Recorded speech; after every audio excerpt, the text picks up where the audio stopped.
This lecture is about sequent calculus,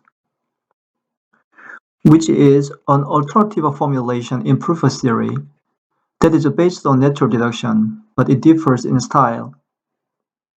So the motivation for developing sequent calculus is to prove completeness of normal proofs. But in the lecture today, we will just develop sequent calculus and discuss its meta properties in the subsequent lectures. So in sequent calculus, we use what is called a sequent. The syntax for sequent is we list a bunch of propositions or formulas on the left side, and we use this long right arrow and place another single proposition on the right hand side. And this is called a sequent. By convention, we assume that this gamma is an ordered set of propositions. So it's unordered, which means that this exchange property is built into the syntax of a sequence. So this is the sequent, the syntax for sequent. And the idea behind this sequent is this sequent denotes the situation where we are currently building a proof of C up arrow, the normal proof of the normal judgment, and we have these neutral judgments from the top. So where gamma is collection of propositions A1 through AN.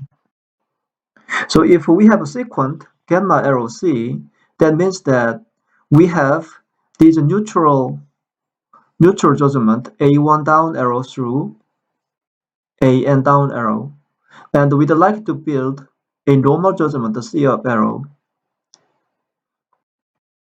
So that's the interpretation of this sequent. And this sequent almost looks like this hypothetical judgment. And later we will actually establish the correspondence between this sequent and this hypothetical judgment. But notice that the definition of this sequent does not say anything about whether this A1, for example, is a hypothesis or not. It just states that we have A1 down arrow, that's all. So for example, this A1 down arrow might be actually A1 down arrow from hypothesis. But because this is a hypothesis, and we recall that every hypothesis is counted as a neutral judgment, the down arrow. So it could be that this A1 down arrow indeed comes from this hypothesis, but that's not necessarily the case. For example, we might have A conjunction B, A right arrow C, and according to the definition of sequent, this sequent denotes the situation where we are building C up arrow, which comes from the right hand side, and we have A conjunction B down arrow and A down arrow. As a special case, these two neutral judgments might come from hypotheses. So the partial derivation tree shown over here actually corresponds to this sequent. But we can consider another partial derivation tree that also corresponds to this sequent. For example, we have C up arrow and we have A conjunction B down arrow as hypothesis. But this time we apply conjunction elimination rule left, which produces A down arrow. And in this case, we also have A conjunction B down arrow as well as A down arrow. So the situation here satisfies the requirement from this sequent. You should have A conjunction B down arrow, and we have this A conjunction B down arrow here. You should have A down arrow, and we have A down arrow here. So we don't care about whether these down arrows come from hypothesis, as in this case, or from the result of applying this elimination rule. We don't care. But for simplicity,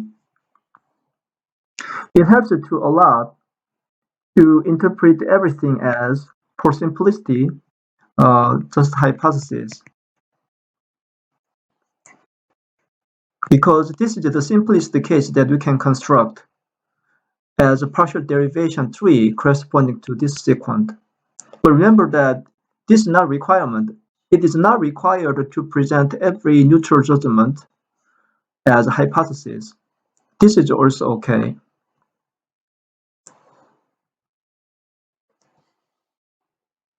So that's the definition of sequent. You want to remember this correspondence.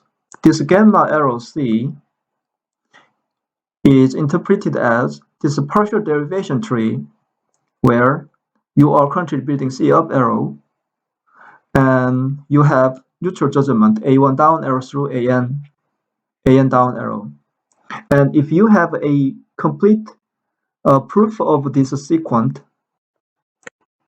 then it means that you have filled this area. You have bridged the gap between these neutral judgments and the conclusion, this normal judgment.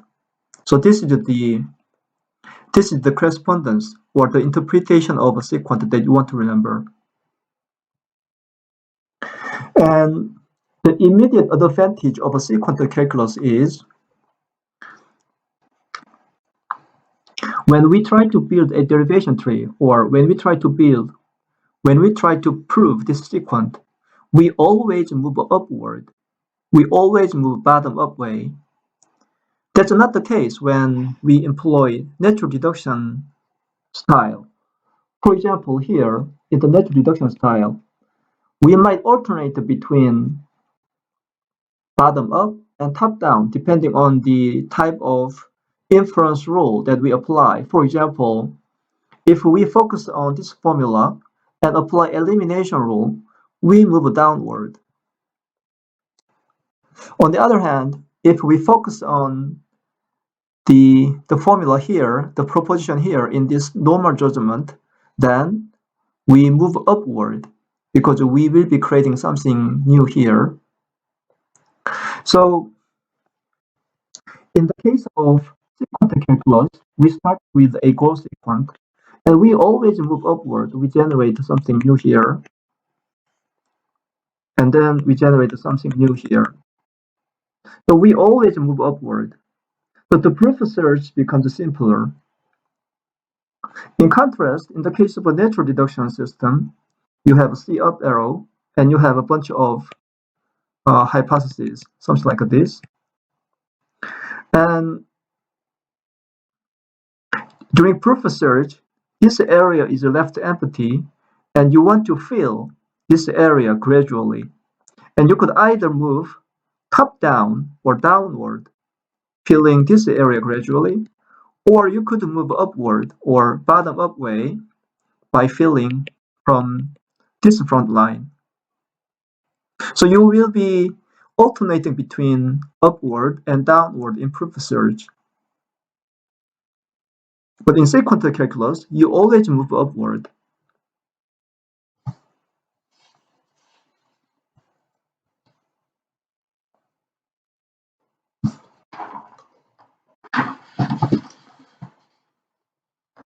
Now let's see what it means to move upward.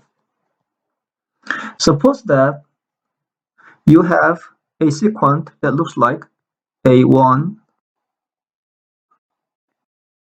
AN, right arrow C, and we'd like to move upward.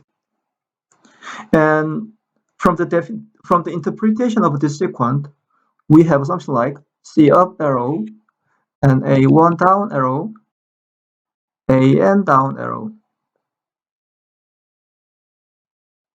Now suppose that we'd like to suppose that we have decided to focus on this formula by applying some introduction rule. And for simplicity, let's assume that we do not generate a new hypothesis. So we don't generate a new hypothesis. Instead, let's assume that we generate just a new goal. So by applying this introduction rule, let's assume that new goal C prime up arrow is generated. Now, in order to complete the whole derivation tree, this one, it suffices to complete this smaller derivation tree. And what that means is that in order to prove this sequent, which corresponds to this outer circle, you only have to prove the sequent that would correspond to the inner circle. And this one can be rewritten as A1 through AN right arrow C prime. So notice that on the right hand side, here in the natural deduction style, we have applied introduction rule. And this application of introduction rule translates to changing the proposition on the right hand side. And remember, we always move upward in sequential calculus. So we say that we focus on this formula or this proposition, and then we move upward. And because we focus on proposition on the right side of this sequent, this rule is called the right rule. So for example, later we will have implication right rule, conjunction right rule, or disjunction right rule, etc. So introduction rule in natural deduction corresponds to right rule in sequential calculus, such as implication right rule, conjunction right rule, disjunction right rule. So by applying right rule, we analyze the proportion on the right hand side and then generate a new sequent. Now what about the opposite case? The opposite case is, suppose that we have A1 through AI through AN right arrow C. According to the interpretation of a sequent, this sequent corresponds to, we have this goal judgment C up arrow, and we have A1 down arrow, AI down arrow, and AN down arrow. And suppose that we have decided to focus on the formula, a formula on the left side, for example, AI. And we'd like it to consume this neutral judgment. And the way that you exploit an existing neutral judgment is to apply an elimination rule. So you apply some elimination rule. And for the sake of simplicity, let's assume that this elimination rule does not create a new goal, for example, another C prime up arrow. Let's assume that this doesn't happen.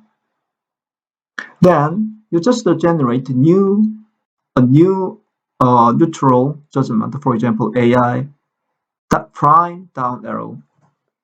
But this is the result of applying this elimination rule.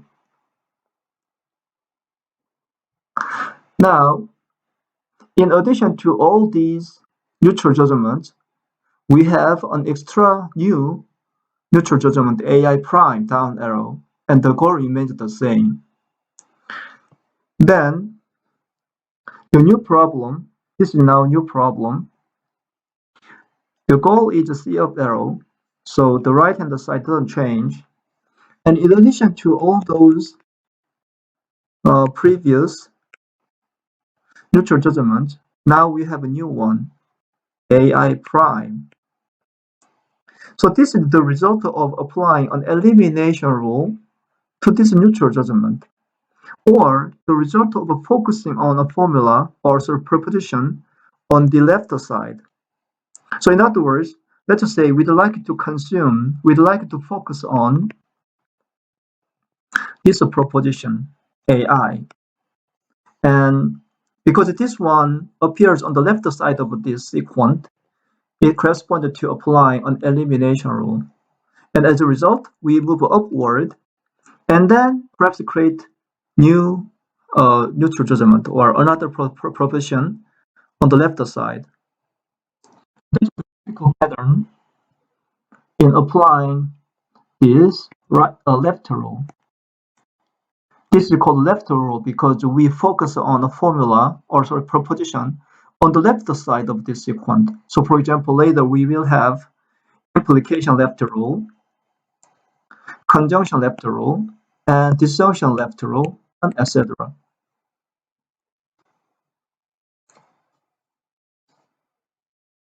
So to summarize again,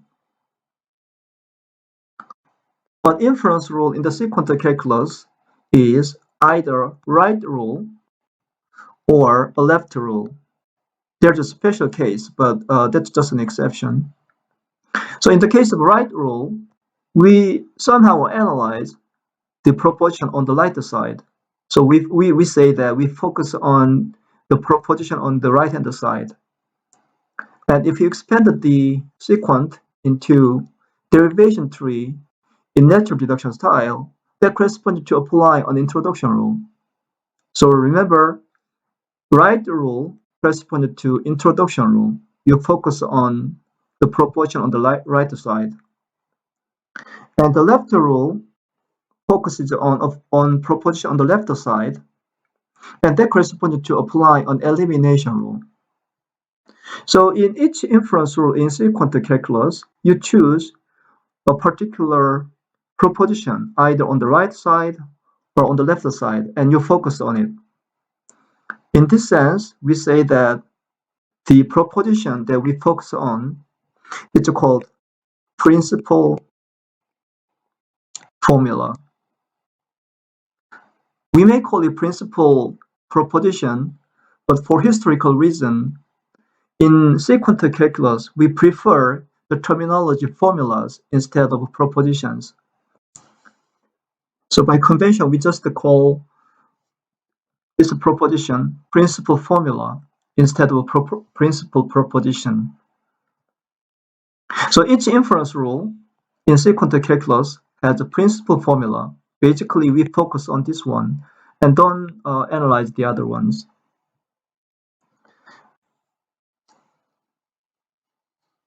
Now let's develop the inference rules in the sequential calculus. So now we'd like to build, basically we'd like to go over every inference rule in this system of sequential calculus.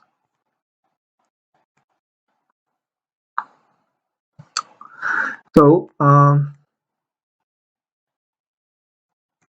inference rules in sequential calculus. And the first inference rule deals with a special form of sequent which is called the initial sequent. Initial sequent looks like gamma, comma A, right arrow A. And remember, the left side, this is unordered. We don't care about the ordering of all these propositions. So if the proposition on the right hand side is found on the left side, then we call it initial sequent.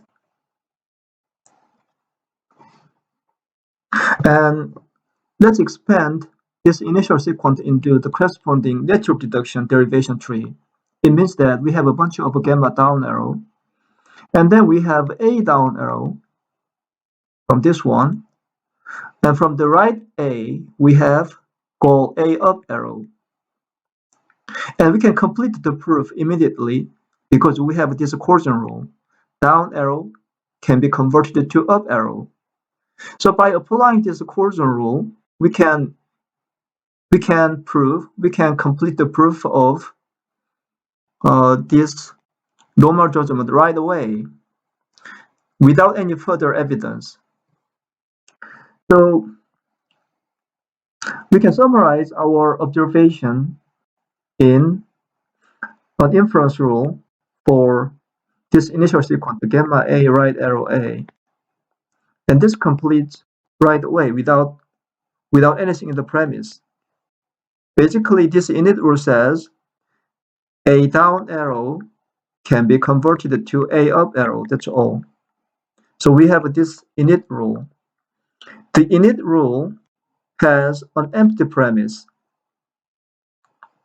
So basically, if the right formula, the proportion on the right side is found on the left side, then the proof search is complete.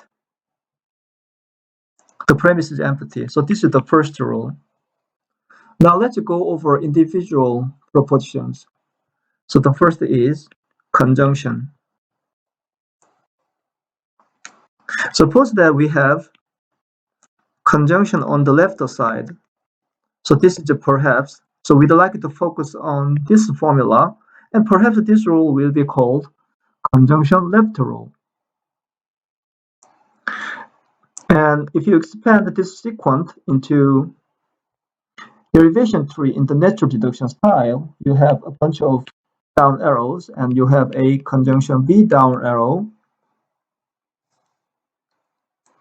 and you have goal C up arrow. So this is, you have to fill the gap. Okay, now. So you focus on the left formula here, which means that you want to apply conjunction elimination rule. If you apply conjunction elimination left rule, now you generate a new neutral judgment. So this is something new. So now the problem has been reduced to the proof of a new sequence which inherits all these existing neutral judgment. And now you also have this new one, a down arrow. So a down arrow goes here as a new component on the left side. So you have to prove this one. So this is the conjunction left rule.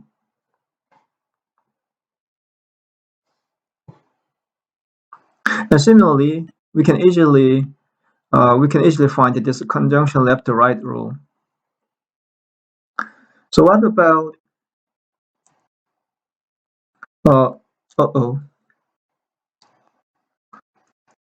this conjunction right rule? This time, the principal formula or the proportion on the right hand side is conjunction, and we'd like to consume it. We'd like to focus on this proposition.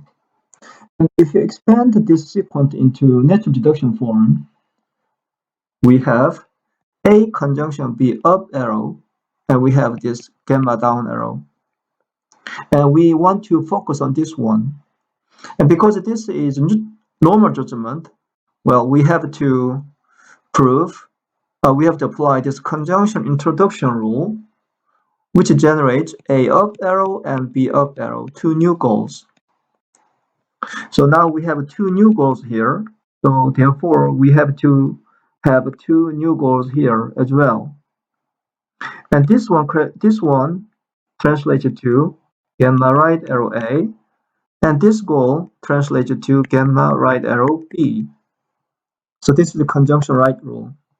So again, we observe that we just move upward, whether we apply this left rule or right rule. We always move bottom up. Next, let's consider Let's consider implication.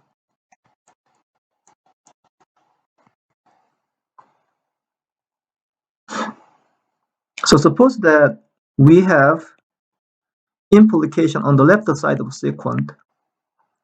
And by the definition of a sequent, this sequent expanded to this derivation tree, C up arrow, and we have gamma down arrow, and we have uh oh,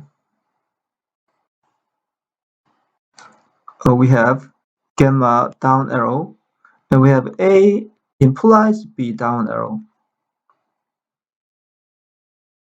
Now we'd like to focus on this principal formula, this proposition A implies B.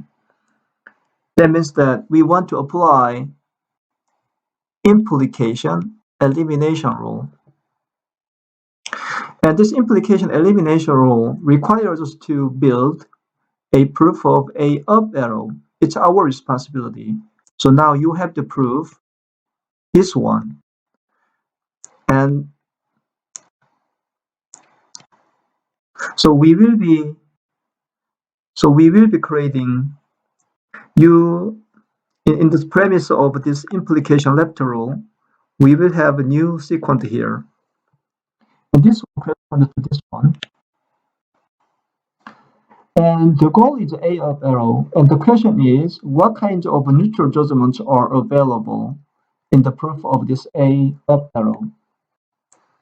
First, we can replicate all these neutral judgments, gamma down arrow. And moreover, you can also make a copy of this neutral judgment as well. A implies B down arrow. So we have just applied implication elimination rule to this proposition, and we'd like to use it again here. And it turns out that this is necessary. You want to make a copy of this A implies B down arrow for completeness. So now we can summarize the situation as we want to prove A up arrow from gamma down arrow and A implies B down arrow. Suppose that you have completed the proof of this sequence, then it gives you back B down arrow as a new neutral judgment. Now the goal is we have goal C up arrow, so you have to prove C up arrow, and then we can collect all neutral judgments that are ready, which include this gamma. And this is already available because you can use this neutral judgment multiple times. So you have A implies B, and you also have this new neutral judgment B. So this is the second sequence in the premise. So this is the implication left rule. And what about implication right rule? This time, this is the principal formula. The proposition on the right-hand side is implication. And this one will be implication right rule. And from the definition of sequent, we have something like A implies B up arrow, where we have gamma down arrow. And we'd like to apply implication introduction rule. And in order to prove this one with the implication introduction rule, you assume A down arrow as a hypothesis, and then you prove B up arrow. Now you have to prove this one. So you have to prove B up arrow. And the set of neutral judgments includes first gamma, and we have this one, which is a special case of hypothesis. So this hypothesis is neutral judgment, so you may put A over here. So in the end, if you focus on the formula on the right-hand side, B goes to the right side and A goes to the left side. So this is the implication right rule. So this is implication left rule, this is implication right rule.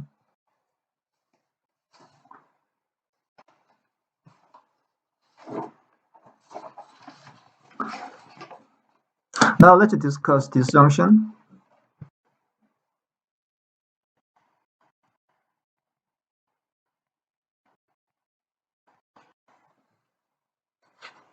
Suppose that we want to focus on A disjunction B on the left side. So this is the principal formula, and we'd like to focus on this one. And the situation can be summarized as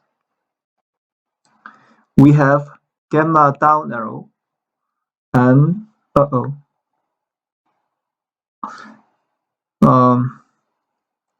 so we have gamma down arrow and A disjunction B down arrow, and we want to prove C up arrow. And we'd like to focus on this one. And the way that we consume this A disjunction B down arrow is we apply disjunction elimination rule. Now you have to consider two cases, A down arrow and B down arrow. And the plan here is in each of these derivation trees, we immediately try to prove C up arrow. If we make it in the completion of this derivation tree and this derivation tree, then it would give us a complete proof of a C up arrow. So that means that we want to use this C up arrow as the conclusion of disjunction elimination rule. So this one is actually, this area will be left empty. So now this is what would look like after applying disjunction elimination rule. So in order to apply this disjunction elimination rule, now we have two new goals, this one and this one. And in order to prove this one, you want to prove C. And the remaining question is, what kind of neutral judgments are available? First, gamma is available, so gamma. And we can also replicate this A disjunction B down arrow because we might choose to use this one again. So A disjunction B.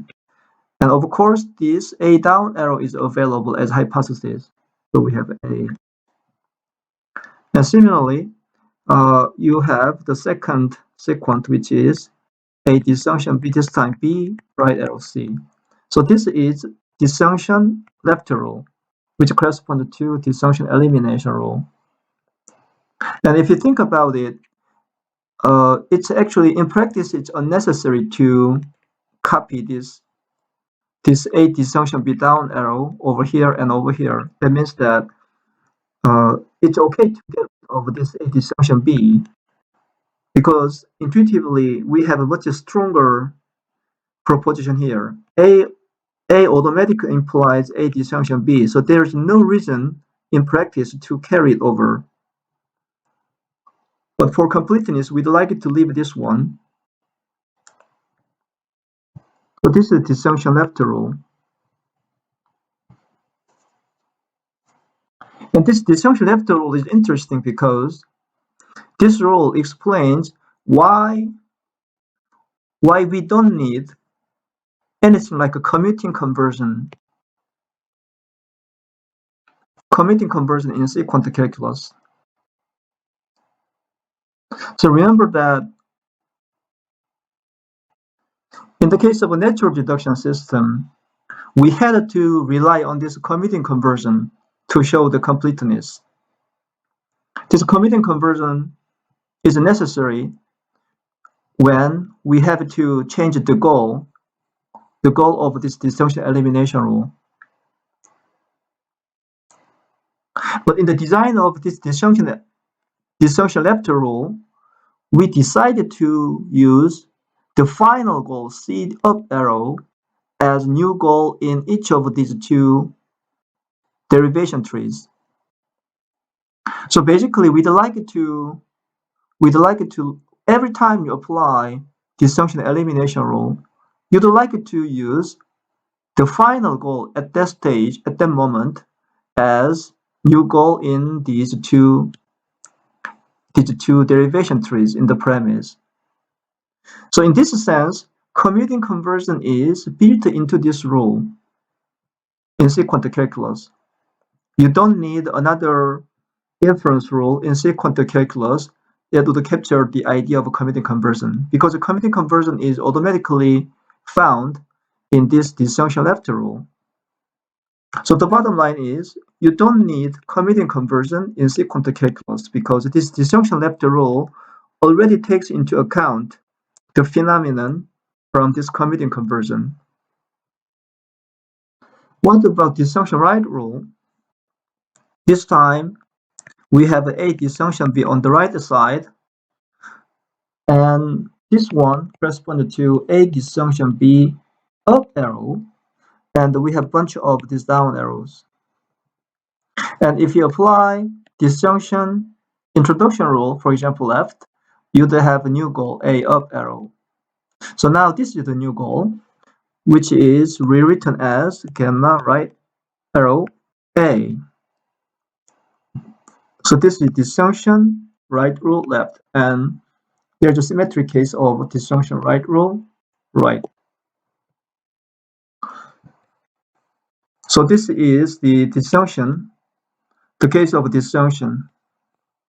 And the two remaining cases are top and bottom. Top. Remember that in natural deduction system, we have only top introduction rule, but not top elimination rule, because there is nothing to eliminate. Top carries no interesting fact, no interesting information, so there's no elimination rule. We have only introduction rule. And this one, the fact that you have only top introduction rule means that you have only top right rule. So, so if you have gamma arrow top, how can you complete the proof of this one? We can finish the proof right away because you can always prove top up arrow without any extra evidence. So this is the rule. This is top left rule. So what about bottom?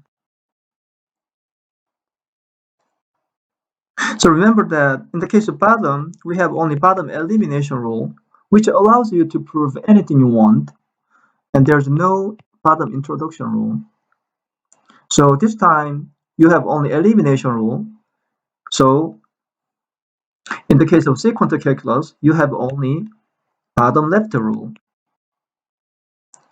Bottom left rule. So suppose that you have bottom on the left side. What that means is that you have a bottom down arrow. And with this bottom down arrow, you can prove anything right away by applying bottom elimination rule without extra evidence. So that means that the premise of this bottom left rule is empty. You can instantly prove with this bottom down arrow, you can instantly prove the C up arrow. So this concludes the discussion, the development of sequential calculus for natural deduction system, which is summarized here. So remember that then these rules are derived rules because we can use this notation definition. Negation A is A implies a bottom. And each of these inference rules, there is a unique principal formula. Basically, this principal formula is what we pay our attention to. So for example, in this case, we focus on this one. This is the principal formula. In this case, we focus on this formula. So this is the principal formula. And in this case, this is the principal formula. In this case, this is the principal formula, and so on.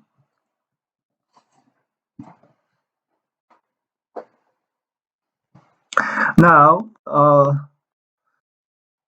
let's consider the Structural properties of sequent calculus.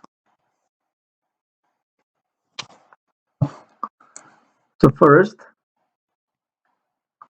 structural properties of the sequent. And remember that we assume that this gamma is unordered. We don't care about the ordering of components in gamma. So exchange is built in. Exchange is built in. And the first is weakening. So if you have gamma right arrow C, you can weaken it. Then gamma A right arrow C. And we have previously discussed why this statement is called weakening, because this one is weaker than this one. You are allowed to prove something, the same normal judgment, with more formulas, more judgment, more assumptions. Therefore, the proof is weaker than this one. And we have a contraction. Contraction deals with the case where you have two copies of the same propositions on the left side. If this is the case, then you can contract them, and then you have only a single copy left. And the proof is straightforward. You can by rule induction on this sequent. So the proof is straightforward, and you want to remember these properties, in particular weakening and contraction. It turns out that this contraction property plays a key role in proof search.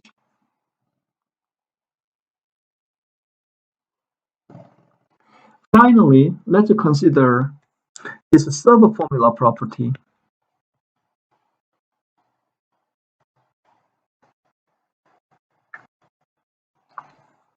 So first, what is a subformula? Subformula is basically a formula that appears inside another formula. That's what this prefix sub suggests. So for example, A is a subformula of, what is the subformula of A? You have subformula A. So in other words, a formula is a subformula of itself. In this reflexivity case. And what about A implies B? What is the subformula of A implies B? Well, A is the subformula of A implies B. Literally, you have a formula that appears inside this A implies B. So A is the subformula, and B is also subformula because B appears as a formula inside another formula. This A implies B. And similarly, A conjunction B produces two subformulas, A and B. And likewise, A disjunction B produces the two subformulas, A and B. And this subformula relation is defined recursively over these relations. So for instance, what is the subformula of A implies B implies C? Well, of course, the formula itself is a subformula, and of course A is a subformula, and also B implies C is a subformula, and we also have a B here, so B is a subformula. We have C here, so C is a subformula. So these are subformulas of this formula. But what about this one? A implies B.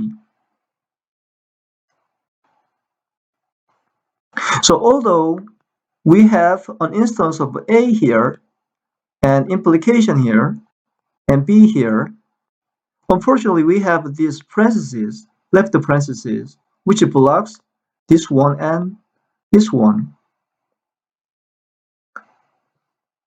So in this sense, A implies B is not a subformula of this formula.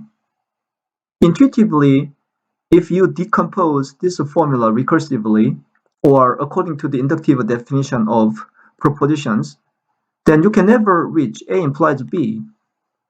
And similarly, A implied C is not a subformula. So this is the notion of subformula. Remember that we started the discussion of propositional logic with the terminology proposition. But this time we are using this terminology formula because formulas are more popular in sequent calculus. So you can say this is a subproposition property or something like that. Now we learned the notion of subformula and the subformula property of sequent calculus. Subformula property of sequent calculus says if you have inference rule in sequent calculus, something left rule or something right rule or init rule or whatever. But let's say we are talking about those rules with a non-empty premise. So it's going to be something left rule or something right rule. This subformula property means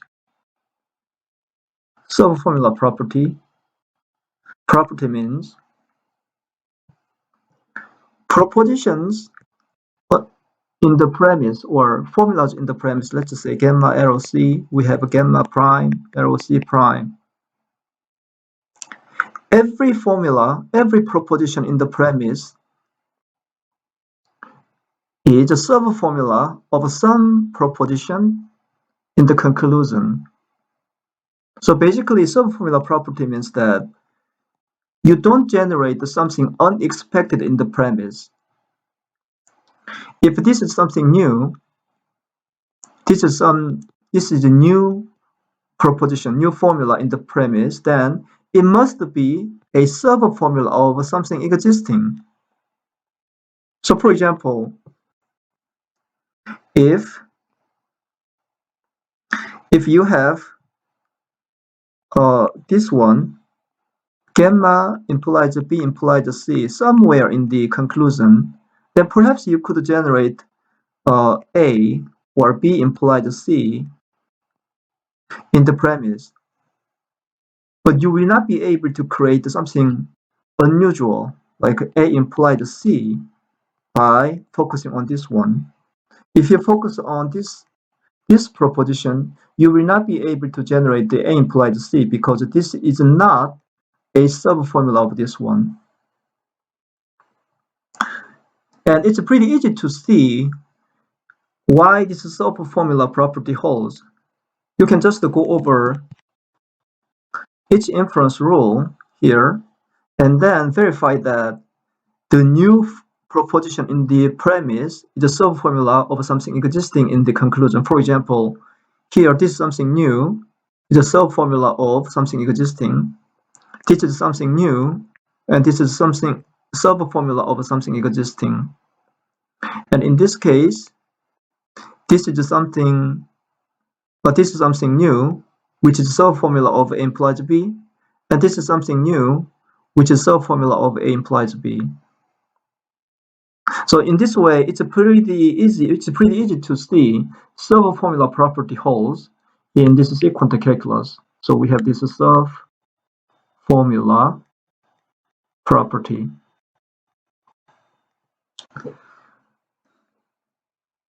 And this subformula property has an important implication, which is this system is decidable.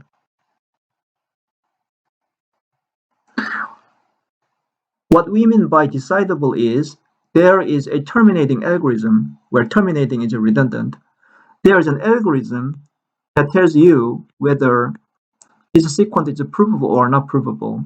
There exists an algorithm, it's decidable, thanks to this subformula property. And it's easy to see why this is the case, why this sequence calculus is decidable. So to see why,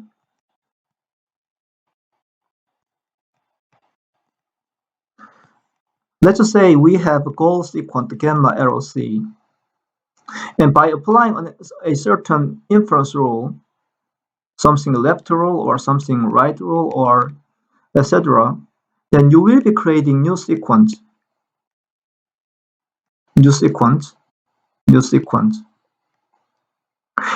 But because of the subformula property, new propositions in this sequence are just the subformulas of something existing.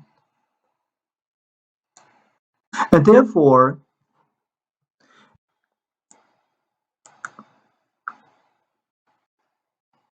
the entire set of propositions that can appear anywhere in any of these sequence is finite. You cannot generate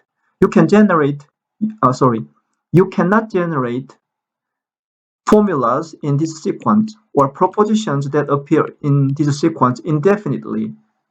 You could try to generate as many propositions for use in this sequence, but your attempt will terminate eventually because the set of formulas that you can generate from gamma arrow C is finite. So in other words, you could try to build a derivation tree and you will be generating lots of sequence along the way, but the variations of this sequence is finite because basically the set of formulas, the set of propositions that you can use in this sequence, left side or right side, the set of these formulas is finite because of the subformula property. As a result, the set of derivation trees that you can consider is finite. Intuitively, the number of propositions or formulas that you could use starting from gamma arrow C, okay? Then first, the number of formulas or propositions that you can use inside the sequence is finite. As a result, the number of sequence that you can construct during the proof search of this sequence is finite. As a result, the number of derivation trees that you can generate in the proof search is also finite. So therefore, the proof search eventually terminates and you can visit every possible derivation tree. So therefore, the search is decidable. So the sequence calculus is decidable.